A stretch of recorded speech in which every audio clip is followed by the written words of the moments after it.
નમસ્કાર, આપ જોઈ રહ્યા છો જેકેએસ ન્યૂઝ ગુજરાતી. વાત કરું જામનગરના કાલાવડના ગ્રામ્ય પંથકમાં ભારે પવન સાથે વરસાદ. ભારે ઉકળાટ બાદ વાતાવરણમાં પલટો આવ્યો હતો. ખરેડી, જસાપર, ખીજડીયા, ભાડુકિયા, વડાલા સહિતના ગ્રામ્ય વિસ્તારોમાં ભારે પવન સાથે વરસાદ પડ્યો હતો. જામનગર જિલ્લાના કાલાવડ શહેર તથા ગ્રામ્ય વિસ્તારોમાં ભારે પવન સાથે ધોધમાર વરસાદ.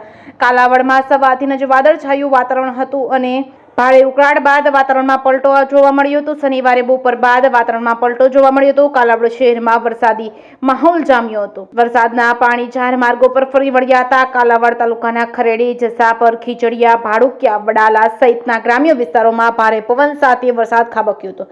વરસાદી પાણી ખેતરોમાં ફરી વળ્યા હતા. વરસાદ પડતા જ વાતાવરણમાં ઠંડક પ્રસરી હતી. કાલાવડ શહેરીજનોને ગરમીમાંથી રાહત મળી હતી. વરસાદ પડતા ધરતીપુત્રોમાં પણ ખુશી જોવા મળી હતી. જેકેએસ ન્યૂઝ ગુજરાતી સાથે હર્ષલ ખંડેરિયા, જામનગર.